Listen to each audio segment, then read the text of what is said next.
Hello everybody, I am Dr. Mohit Neredi, consultant nephrologist at Pacific Medical College Udaipur. तो आज हम बात करेंगे ऑर्गन डोनेशन के बारे में। तो ऑर्गन डोनेशन क्या होता है, सबसे पहले तो हम ये समझते हैं और इसके बारे में कई सारी मिथ्स हैं, भ्रांतियां हैं लोगों में। मैं उन सब भ्रांतियों को दूर करना चाहता हूँ। तो ऑर्गन डोनेशन क्या होता है? Organ donation is the process when a healthy individual donates his organ for the benefit of other persons, other patients who are suffering from disease of that particular organ, end stage disease, and which is not compatible with life. इस process को कहा जाता है organ donation. Hindi में समझे तो कोई भी स्वस्थ व्यक्ति है वो अपने अंगों को दान कर सकता है। ऐसे अंग जो किसी बीमार आदमी के शरीर में लगाए जा सकते हैं, जिनकी उस बीमारी से वो व्यक्ति जूझ रहा होता है। ऐसी स्थिति में जहाँ पे कि उस बीमार आदमी को उस अंग के बिना जीना मुश्किल हो रहा हो। तो क्या क्या ऑर्गन हम डोनेट कर सकते हैं, किन किन ऑर्गन्स को डोनेट किया जा सकता है? तो शरीर के ज़्यादातर अंग, specially kidney, liver, lung, pancreas, skin और बोन्स, और सबसे ज़्यादा की जो हम बात करते हैं कॉर्निया यानी कि आइज। तो सबसे ज़्यादा ऑर्गन डोनेट होने वाले दो ही ऑर्गन होते हैं, एक तो किडनी, दूसरा कॉर्निया। तो सबसे पहली बात आती है कि ऑर्गन कौन डोनेट कर सकता है? क्या मैं कर सकता हूँ? क्या आप कर सकते हैं? तो हर वो व्यक्ति जो स्वस्थ है, 18 साल से ऊपर का है, निर्णय लेने की क्षमता है, वो व्यक्ति ऑर्गन डोनेट कर सकता है। इसके लिए क्या करना होगा? तो इसके लिए एक वेबसाइट है, national organ tissue and transplantation organisation की। उसके ऊपर हम ऑर्गन डोनेशन का प्लेज कर सकते हैं एंड वी कैन, हम ऑर्गन डोनर की एक शपथ होती है, उसका एक फॉर्म होता है, उसको भर के उस साइट पे अपलोड कर सकते हैं और हम रजिस्ट्री में अपने आप को रजिस्टर करके एक ऑर्गन डोनर बन सकते हैं। क्या ऑर्गन डोनर बनने का मतलब ये है कि अब मेरा ऑर्गन लिया ही जाएगा? तो इसका मतलब ये नहीं है कि हम बाद में अपने निर्णय को नहीं बदल सकते। जब भी हम चाहें अपना निर्णय बदल सकते हैं। इसका मतलब सिर्फ इतना है कि हम स्वेच्छा से इस नेक कार्य के अंदर हिस्सा लेना चाहते हैं। तो ऑर्गन डोनर कौन नहीं हो सकता, कौन नहीं ऑर्गन डोनेट कर सकता? तो ऐसे व्यक्ति जो भी कोई संक्रामक रोग से ग्रसित हैं, जैसे HIV, कैंसर की बीमारी से कुछ मरीज ग्रसित होते हैं, कोई मानसिक रोगी जो निर्णय लेने में असमर्थ हैं, इस तरह के लोग ऑर्गन डोनेशन में हिस्सा नहीं ले सकते। हालांकि इसमें भी कई अपवाद हैं, कई इन्फेक्टिव बीमारियों में दवाइयों के साथ ऑर्गन डोनेट किया जा सकता है, जो कि स्पेशलिस्ट ट्रीटमेंट के साथ ही किया जा सकता है। अब बात आती है कि ऑर्गन डोनेशन की प्रोसेस के बारे में। तो ऑर्गन डोनेशन दो तरीके से किया जा सकता है। एक तो होता है लिविंग ऑर्गन डोनेशन, एक होता है आफ्टर लाइफ। तो लिविंग ऑर्गन डोनेशन में कौन कौन से ऑर्गन हो सकते हैं? जैसे कि हमारे पास 2 किडनियां हैं, तो कोई भी स्वस्थ व्यक्ति 2 किडनियों की बजाय एक किडनी पर भी अपना जीवन निकाल सकता है। तो ऐसी की स्थिति में अगर वो चाहे तो अपना एक किडनी किसी ऐसे मरीज को डोनेट कर सकता है जिसको किडनी की समस्या है, किडनी की बीमारी है।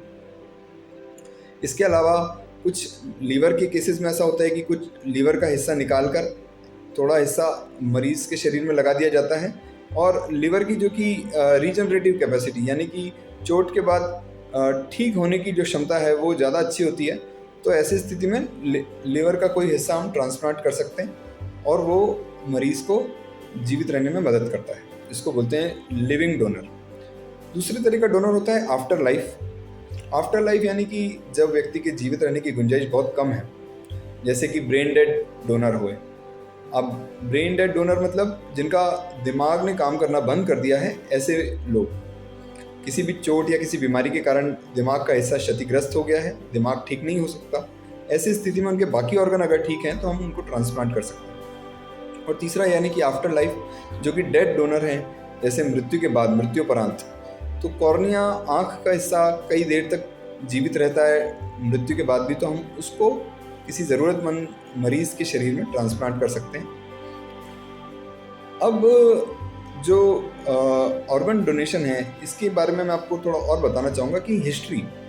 सबसे पहले ऑर्गन डोनेशन की बात हिंदू टेक्स्ट के अंदर, रिलीजियस टेक्स्ट के अंदर कई बार आती है, जहाँ कि श्री गणेश जी को ऑर्गन ट्रांसप्लांटेशन का बेनिफिट मिला था। मॉडर्न साइंस के अंदर सबसे पहली बार 1956 में बॉस्टन के अंदर मेरिल एंड मुरे ने किडनी ट्रांसप्लांटेशन सक्सेसफुली परफॉर्म किया था। एक जुड़वा भाई थे, एक भाई को किडनी की बीमारी हुई और दूसरे भाई की किडनी को उसके अंदर ट्रांसप्लांट कर दिया गया। उन दिनों इतनी सारी दवाइयाँ नहीं थी, तो सिर्फ जुड़वा भाइयों के अंदर ही ये संभव था कि किडनी को ट्रांसप्लांट किया जा सके और सक्सेसफुल ट्रांसप्लांट किया जा सके। आज की तारीख में हमारे पास बहुत अच्छी दवाइयाँ हैं, तो हम बिना रिश्तेदारी के भी ऑर्गन्स को ट्रांसप्लांट कर सकते हैं after proper matching and proper जो मेथड है उसको फॉलो करके। तो ट्रांसप्लांट सर्जरी के बारे में बात किया हमने। अब ट्रांसप्लांट से पहले और बाद में ध्यान रखने योग्य क्या बातें हैं?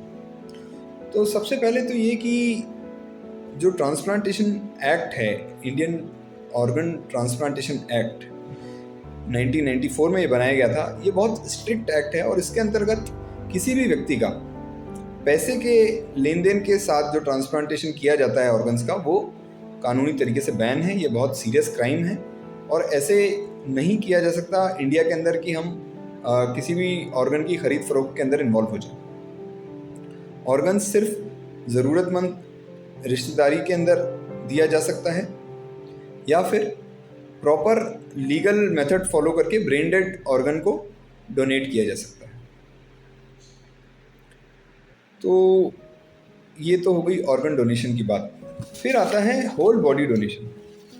तो होल बॉडी डोनेशन का मतलब होता है जब व्यक्ति की डेथ हो जाती है तो हम उसमें से कई सारे ऑर्गन्स को ज़रूरतमंद मरीजों के शरीर में लगा सकते हैं। एक व्यक्ति की डेथ के बाद अगर उसके बाकी सभी ऑर्गन्स ठीक हैं तो वो 8 लोगों तक को ज़िंदगी दे सकता है। भारत के अंदर हर वर्ष लगभग 5 लाख लोगों को ऑर्गन डोनेशन की ज़रूरत होती है। तो ऑर्गन डोनेशन की क्या इंपॉर्टेंस है? भारत के अंदर हर साल लगभग 5 लाख लोगों को किसी न किसी ऑर्गन की खराबी के कारण ऑर्गन डोनेशन की ज़रूरत होती है। इनमें से बमुश्किल 1% लोगों को वो ऑर्गन मिल पाता है। बाकी सभी लोगों को ऑर्गन की कमी के कारण बहुत परेशानी झेलनी पड़ती है। कुछ लोगों की डेथ भी हो जाती है और ये मानते हैं कि लगभग 1 लाख लोगों की ज़िंदगी हम बचा सकते हैं हर साल, खाली केवल भारत देश में अगर हम ऑर्गन डोनेशन पर ज़्यादा एक्ट करें। इस पुनीत कार्य में, इस नेक कार्य में आगे आकर हिस्सा लें। notto.gov.in वेबसाइट पर लॉगिन करें, ऑर्गन डोनेशन की प्लेज का फॉर्म भरें, ऑर्गन अंगदान का शपथ लें, अंगदान की शपथ लें। अपने रिश्तेदारों को प्रोत्साहित करें, अपने जानने वाले मेरे मित्रों को, सभी को प्रोत्साहित करें कि वो अंगदान में हिस्सा लें, क्योंकि डेथ के बाद हम उन ऑर्गन्स को नहीं यूज़ कर सकते, हमारे काम नहीं आने वाला। आज अगर किसी की भी डेथ होती है, मेरी डेथ होती है, मेरे डेथ के बाद वो मेरे ऑर्गन्स किसी के काम नहीं आने वाले अनटिल अनलेस मैं उसको दान न कर दूं। जब तक कि मैं उसको दान नहीं करूं और किसी मरीज के वो काम आ जाए, इससे अच्छी बात क्या हो सकती है। नोटो की वेबसाइट पर जाकर रजिस्टर करें, अपने ऑर्गन डोनेशन के लिए प्लेज लें और ऑर्गन डोनेशन में आगे बढ़ें, हिस्सा लें। सभी आसपास इस और जागरूकता फैलाएं, अवेयरनेस बढ़ाएं कि ऑर्गन डोनेशन में हमें कोई नुकसान नहीं होता है, कोई इसमें बुराई नहीं है। इस नेक काम को जितना इसमें हिस्सा लिया जाए वो कम ही होगा। हम बहुत मानवता की मदद कर सकते हैं। और इसी के साथ थैंक यू।